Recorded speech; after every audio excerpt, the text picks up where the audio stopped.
กันนะสาธุสาธุธรรมะธรรมังธรรมติสนังอาลัทนังกาลุมาสาธุกาสาต่อไปเทศนาธรรมมีปากรอบจิต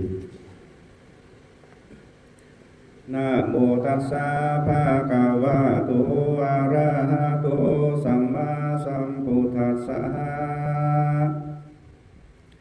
สัทธาโมฟังดุราสัพปุริสาตั้งหลายจึงจักฟังนิยายรู้ที่แจ้งจักได้แสงเทศนาไปนานี่แลตาในกาลาเมื่อนั้นอันขามดวงคุณไปแล้วมึนนานเสียงจิราการนั้นนักวันนั้นยังมีพญาตนหนึ่งอยู่ในเมืองปาราณสีที่นั้นยังมีในวันหนึ่งพาพุทธเจ้าอย่างเราก็แลงดูยังสัตตาโลกทั้งหลายอันเบารู้จังรักษาศีลฟังธรรมตะวันจักรักษาเขาของอื่นคำให้บานผู้กาลาผู้เบารู้รักษาศีลตะรู้จักรักษาเขาของอื่นคำกันว่าพุทธิตแลตายไปนั้นใจเตียนกาบันใดก็จักใดไปเป็นเถิดไปก็โดยเขาของอันนั้นผู้กาลายิ่งใจตั้งหลายผู้มีพยาพึงรู้ดังนี้เถิดดังเราจักใดเทศนาไปนานี่แลยังมีภาษาลำหนึ่งอยู่ในน้ำมหาสมุทรสากรเมื่อก่อนวันนั้นยังมีปลาและเต่าตั้งหลายมาอยู่รักษายังภาษาดังนั้นเสียงจิราการนานนับวันนั้นยังมีสองขาพ่อลูกก็มีใจใส่ศรัทธาจนกันมาสั่งศาลาลำหนึ่งเปิดจักถวายเป็นต้านหวานยามนั้นสองขาก็มาสั่งศาลาไปตั้นแล้วสองขาพ่อลูกก็มาตายเสสองขาก็ได้ตนเที่ยวไปมาในวัฏสงสารหลายจาดผู้เป็นลูกก็ได้มาเกิดเป็นพญาตุนหนึ่งอยู่ในเมืองเกตุมาติราชาธานีอันแลที่นี้จะกล่าวยังอกุศลกรรมพญาเจ้าอันจะเกิดมาในเมืองเกตุมาติราชาธานีไปบานะไปนานั่นก่อนแลฟังเบอร์ผ้าเจ้าอริยะแม่ไตจักลงมาเป็นผ้าปังไปนานั้นคนยิงตั้งหลายคนยิงใจตั้งหลายการเป็นปาริวารกันว่าเขาตั้งหลายฟุ้งนั้นเสียงชีวิตแห่งตุนแล้วก็จะได้ไปเกิดในน้ำมหาสมุทรสาครเปื่อนแลเหตุดังอันผู้กล้ายิ่งใจตั้งหลายยามเมื่อจักตายเสียงชีวิตด้วยคันธาตั้งหานั้นยามเมื่อจักตายเสียงชีวิตดับคันธาตั้งหานั้นก็เบาก้อนมีใจตินกับโดยสิ่งของมีตุนว่าเขาของเงินคำแต่หอเรินเป็นตุนแลเต่าดีเอาสินธรรมกรรมฐานพระพุทธเจ้าเป็นตีปึงได้ว่าพุทโธเมนาโธธัมโมเมนาโธสังโฆเมนาโธไปจาใจคือได้ใจตินของตาแห่งตุนโดยภาวนาว่ามุตตาจาโกเปรวาตานันตุนหักไรสลาตาแล้วแลดังนี้ก็จักไหลถึงสุขในเมืองคนแลเมืองฝ่าสุขที่แนวตีจอดมีเวียงแก้วยอดมหาเนราปานนั่นแลเหตุดังอันพระพุทธเจ้าจึงในเทศนาทำไว้ในธรรมปตากาถาวาอาทานในคาลาเมื่อนั้นยังมีเจ้าภิกขุตนหนึ่งต่างก็มารับทานกราบโดยคนตั้งหลายในที่นั้นเท่านั้นเท่าไรเจ้าภิกขุนั้นก็ปกมือสู่เมืองสาวัตถีดังเก่าเหล่าหันแลเจ้าภิกขุตนนั้นก็เอาผ้าอันเปิดตานั้นลงยาวมี8 ศอกลงกว้างมี5 ศอกถือยึบแล้วไปแตนยอมเถิดแลเจ้าภิกขุตนนั้นก็เอาผ้าผืนนั้นไปฝากไว้ที่น้องยิงแห่งตุนหันแล้วก็มาอยู่กับเจ้าภิกขุตั้งหลายที่นั้นน้องยิงแห่งเจ้าภิกขุตนนั้นก็เอาผ้ามากี่ดูก็หันผ้าผืนนั้นเป็นอันพึกหยาบสักหน่อยนางก็เอาไปฝากซอยย่อยอ่อนไปแล้วก็มาพืชมาปั่นมาต่อเป็นพื้นใหม่แล้ว ลงยาวมี8 ศอกปลายคืบลงกว้างมี5 ศอกปลายคืบใหญ่เลื่อนเก่าอีก1 อันแลอยู่มาบ่นานเต่าไรเจ้าภิกขุตุนนั้นก็จนเอาสามเณรมาเมตตาที่เรินน้องยิงแห่งตนเปิดจากมาเอาผ้าพื้นนั้นฝากไว้ตีน้องยิงนั้นเมื่อน้องยิงต่ำท่อดีแล้วเจ้าภิกขุตุนปีได้รู้ได้หันยังผ้าพื้นนั้นก็มีใจจมตื่นยินดีกับเลยผ้าพื้นนั้นมากนักก็บอกกล่าวสามเณรเอาผ้าพื้นนั้นไปยอมมันแลสามเณรเจ้าก็กล่าวว่าวันนี้ค่ำแล้วก็ยอมวันผูกแลว่าอันถึงยามเตียงขึ้นมารอดเจ้าภิกขุตุนนั้นก็มาตรุงยังพยาธิโรกาอันนักเจ้าก็อดเป่าใดก็หลุดมาระนับอาบตายไปยามเมื่อจากตายจิตจักขาดนานก็ได้มีใจไปติดกับเลยผ้าพื้นนั้นก็หลุดกลายเป็นเพชรเม้นตัวหนึ่งไปจับอยู่ตีเจผ้าพื้นนั้นแลส่วนว่าน้องยิงก็ร้องไห้หาพี่แห่งตุนมากนักตาโตทัดแต่นั้นไปภายนาส่วนว่าคนตั้งหลายก็จนกันเอาสาคอนเจ้าภิกขุตุนนั้นไปส่งสาการในป่าจานแลยามนั้นพระพุทธเจ้าก็กล่าวว่าอันว่าปริคานเจ้าภิกขุตุนนั้นอย่าฟังแจกกันเถิดเหตุว่ายังมีมินโตหนึ่งอยู่รักษาพระพุทธนั้นกันว่าเสียง7 วันอายุของมินโตนั้นก็จักเสียงแหล่ตายไป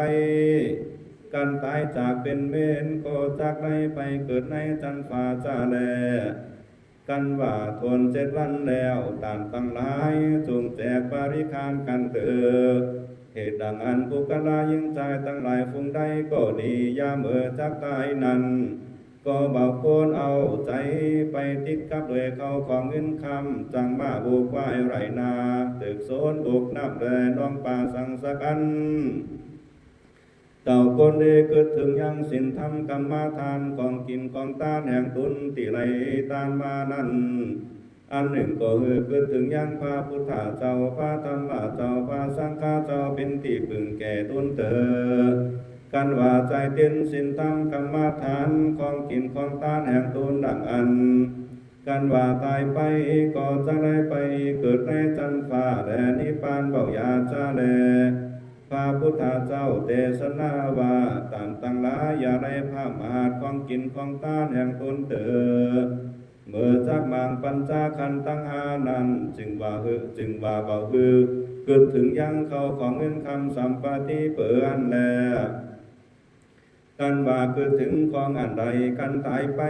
ก็จักได้ไปเป็นเพศไปของอันนั้นกันว่าเกิดถึงเขาของเงินคำสัมปติเมื่อตายไปก็จักได้ไปเป็นงูไปคุ้มคำอันนั้นกันว่าใจติ้นพาแผ่นเมื่อตายไปก็จักได้ไปเป็นเม่นอยู่ไปอยู่ตีพานั้นกันว่าใจติ้นหอเรินเมื่อตายไปก็จักได้ไปเป็นแมงจีเริน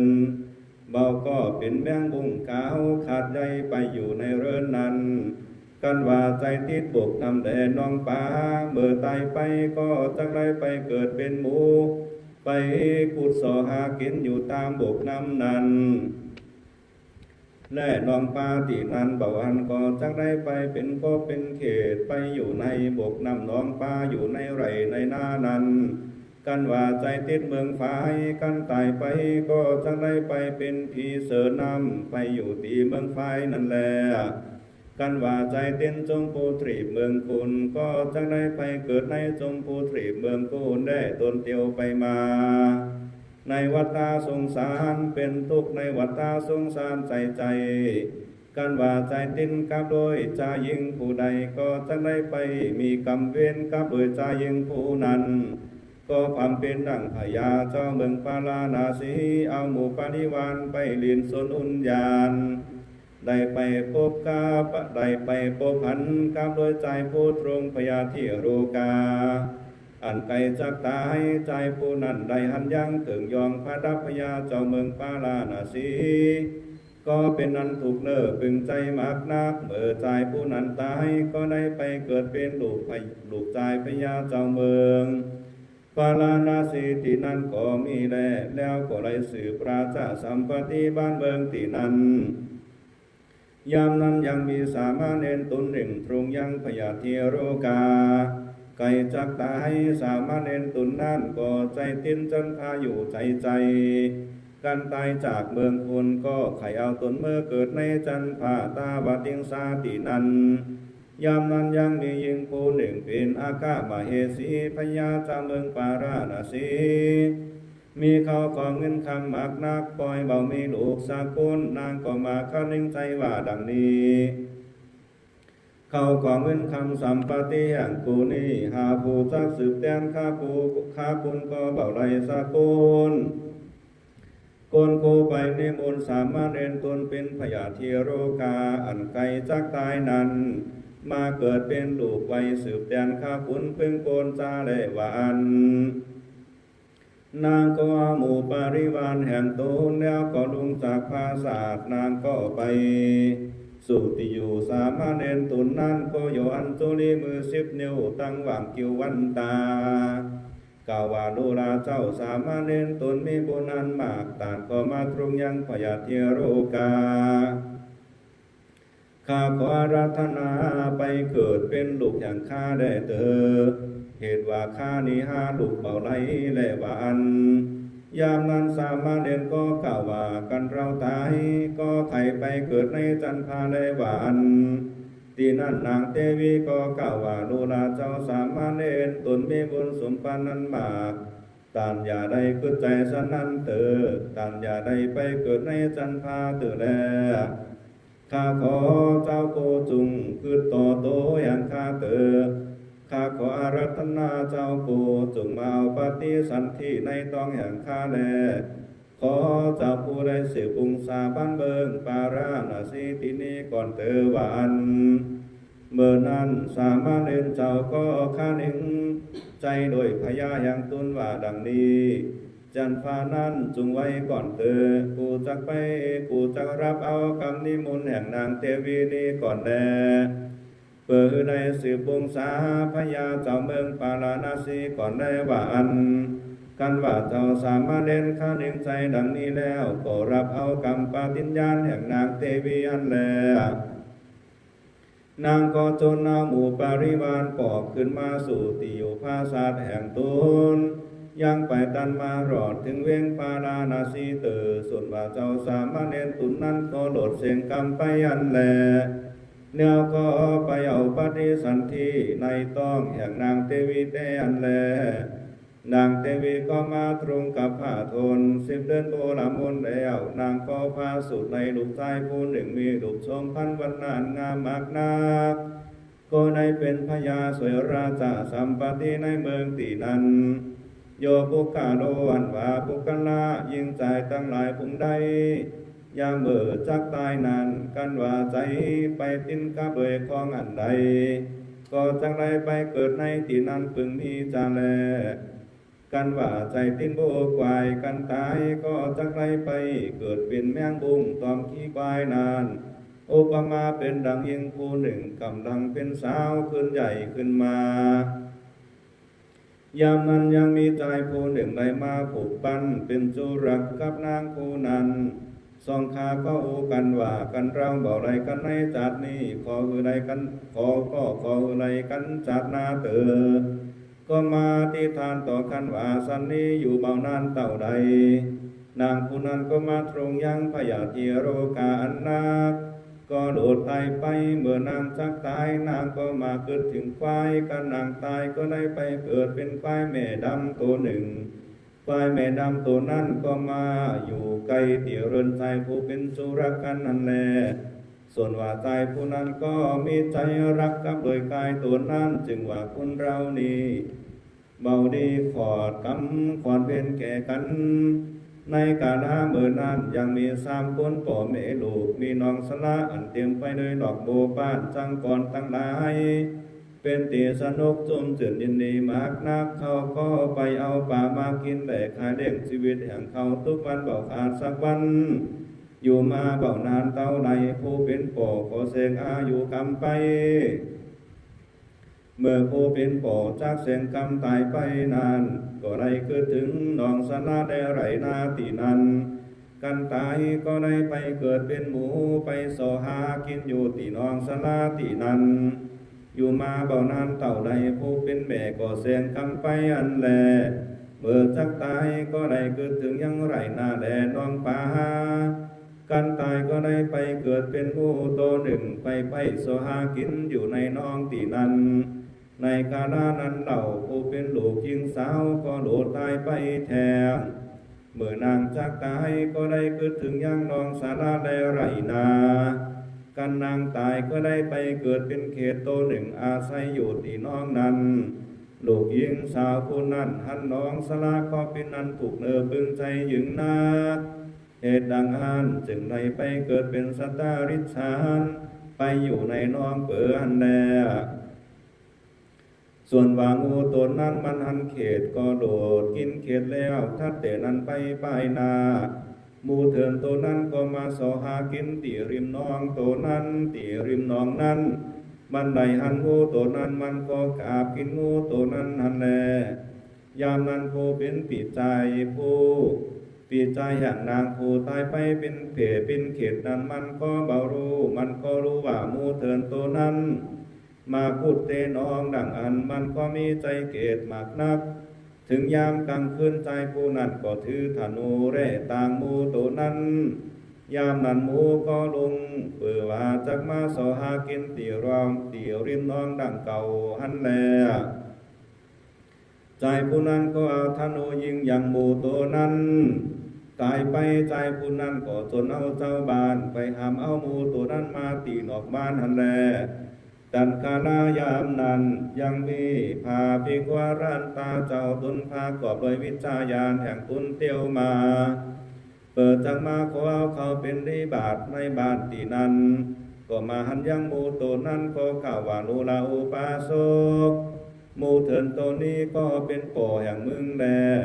ในต้องแห่งหมูเถินตัวนั้นมีงูตัวหนึ่งงูตัวนั้นก็เป็นแม่แห่งมึงแลในต้องงูตัวนั้นก็มีเขตตัวหนึ่งเขตตัวนั้นก็เป็นน้องยิงแห่งมึงแลว่าอันยามเมื่อเขาตั้งสามจากตายนั้นเขาก็ได้เวทนาก็โดยไรนาแลน้องเขาตายก็ได้ไปเกิดเป็นสัตว์ไปอยู่ที่น้องเปื่อนแลอรหันตาเจ้าเก่าเหตุการณ์ตั้งบนดังอันชาวบ้านทั้งหลายพ่อความกันเอาสากหมูตัวนั้นไปเผาเสติป่าที่นั่นก็มีแลส่วนว่าใจผู้เป็นลูกก็มาตกแต่งรันราของตานทั้งหลายคือว่าภาชีวลาเขาสังฆาพัตตาถวายเป็นทานญาตินามุทิสาบุญไปหาเขาตั้งสามตีตายไปในบุญจากทุกข์ถึงสุขสถานว่าสาปัญโยภาพุทธเจ้าก็เทศนาสำแดงยังวิบากกรรมมือแจงแก่บุคลายิ่งใจตั้งหลายเพื่อได้รู้จูคุณจนกันกระทำบุญรักษาสินกินทานเมตตาภาวนาไปจาใจอย่าขาดอย่าได้พามัดเกี่ยวเจ้าตั้งสามได้เตอบุคลายิ่งใจตั้งหลายผู้ใดก็ดียามเมื่อใดกระทำบุญนั้นคือไหลอุทิศบุญไปหาพ่อแม่พี่น้องญาติกาวงศาตั้งหลายอันตายไปสู่ปนาโลกไปนานันเตอส่วนว่าพ่อแม่พี่น้องวงศาญาติกาตั้งหลายที่ตายไปสู่ปนาโลกไปนานั้นก็จังไรบุญจากตกถึงสุขเพิ่งมีจาแลอันหนึ่งก็คนดีเตือนสติคนยิ่งใจตั้งหลายยามเมื่อจากตายไปนั้นไหลลาลึกถึงยังของกินของตานแห่งตนใจแล้วก็จังระยะตนไปสู่สุคติเพิ่งมีจาแลอุปมาเป็นดังคนผู้หนึ่งยามจากเสียงคำตายไปนานพี่น้องวงศาญาติกาไปบูเจ้าผ่าเรื่องเกิงปริคานมาไว้เนอโหใจผู้จักตายนานเมื่อใจผู้นั้นหันผ่าเรื่องเกิงปริคานกันตายก็ระยะตนไปเกิดเป็นเทวดาสวยสัมปติในจันฟ้าทาวติงสาบุญก็มีแลเมื่อนั้นยังมีเด็กชายผู้หนึ่งอายุ6 ปีก็มาตรงพยาธิโรกานักไก่จักตายดังอัน เมื่อจิตยังเบาขาดเดินนั้นยังมีเจ้าพิโคตนหนึ่งมาเทว่าเขาเป็นนิบาตในเรือนเมื่อเด็กชายผู้นั้นได้หันย้ำเจ้าพิโคตุนนั้นหนุ่มผ้าเรื่องก็เป็นอันงามมากนักใจไปติดอยู่ที่ผ้าเรื่องนั้นเมื่อจิตขาดไปก็ได้ไปเกิดเป็นที่บาบุตรอยู่ในจันทาภาษาดังหนึ่งก็มีปริวารมากนักยังมีหญิงผู้หนึ่งมีใจใส่ศรัทธามากนักในตามยังมหาทัชกาคือว่าตุงลงหนึ่งอันพนับพนาโดยหิ่งแลกันทาของหอมเอามาหอยกันไว้ที่โคงแก้วเจ้าสามภาการยิ่งผู้นั้นกันเสียงอายุตายไปก็ได้อาตุนไปเกิดเป็นเทวบุตรสวยสัมปติทิพย์ในจันฟ้าตาบติงสาก็มีวันนั้นแลทุกขละยิ่งใจตั้งหลายควรดีระลึกถึงพระพุทธเจ้าพระธรรมเจ้าพระสังฆเจ้าคือได้ว่าพุทโธเมนาโถธัมโมเมนาโถสังโฆเมนาโถดังนี้ไปจาใจเด้อก็เต่งว่าจักใดถึงสุขสามภาการคือว่าสุขในเมืองคนในเมืองฟ้าสุขอันมีในแหล่งลาคือมหาเนราปานก็จักสมฤทธิจูภาการเบายาจาแลสุตังนิธิตังกิยาเตสนายังทำวิบากพร้อมจินจาดกผูกเดียวก็สาเลโบลาโมนกาลาก่อนเท่านี้ก่อนแล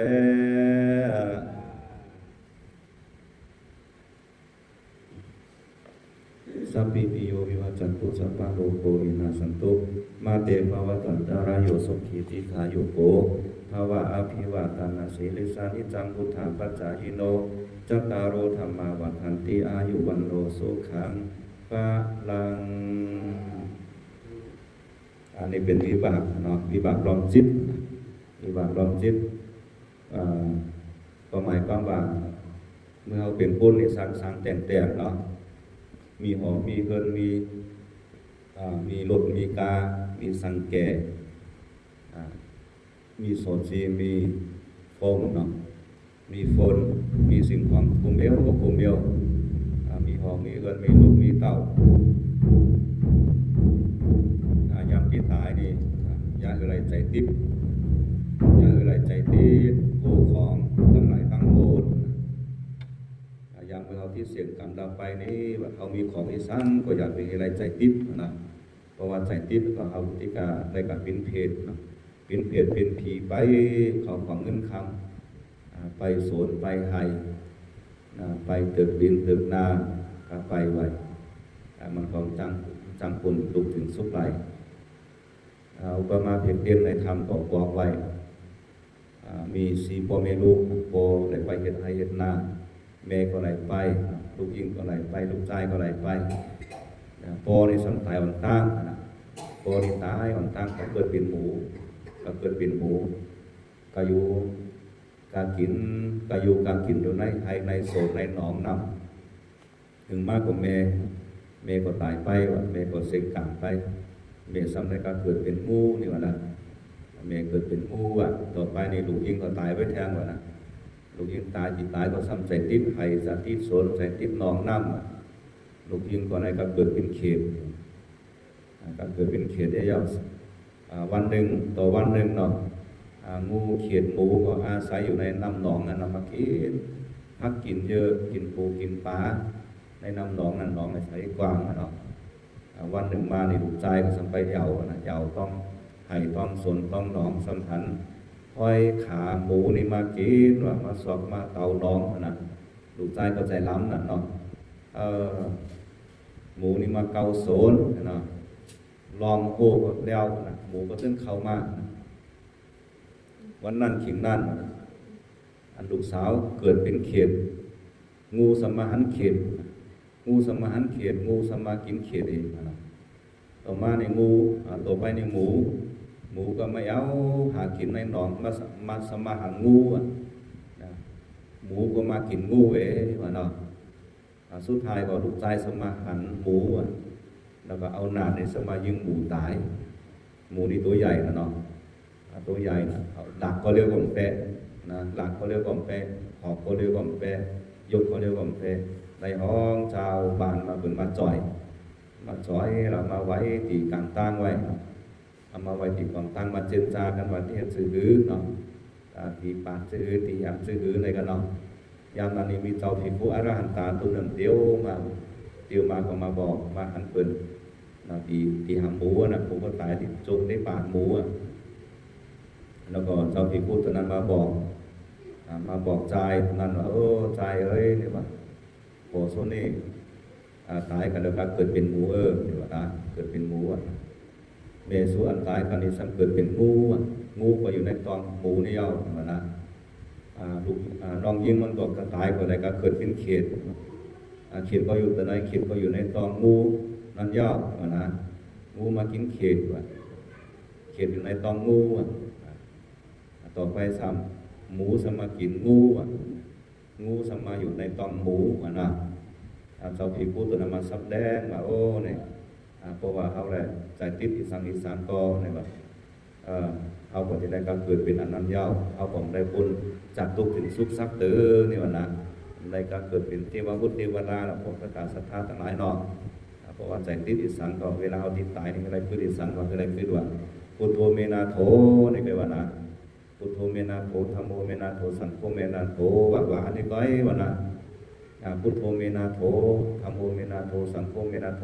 อันนี้จุบันนะคืออะไรใจติดพุทโธเมนาโถเนี่ยก็นะพุทโธธัมโมสังโฆเนี่ยพุทโธเมนาโถธัมโมเมนาโถสังโฆเมนาโถอันนี้ว่าแต่ก็อย่างมากก็อะไรคือถึงของกินของต้านของดูของต้านเอาเนาะอันเอาอะไรดูอะไรต้านนั่นอย่าไปคิดถึงต่างเดียวว่านะคิดถึงต่างเดียวก็ดีว่านั้นใจเฮานิ่มนะตายก็จะได้ถ้าเป็นเพศอันนั้นครับที่นั้นไว้ว่าใจติดเฮิร์นสัมผัสอะไรก็เกิดเป็นแมงสีเฮิร์นว่านะใจติดเฮิร์นก็จะได้ถ้าเกิดแมงมุมกาวได้พ้นทุกข์ถึงสุขกำแล้วเนาะวันนี้ก็เอาคำเรื่องวิบากล้อมจิตนี่ที่คนในแต่งในเทศนาไว้มีอรรถะสอนใจก็ขอให้ทุกท่านจงมีความสุขมีความเจริญโดยอายุวันนาสุขะปาราธนาสัมปติยาสัมปตินังสมจังมีจตารโอธรรมาวคันธิอายุวันโอสุขังปารา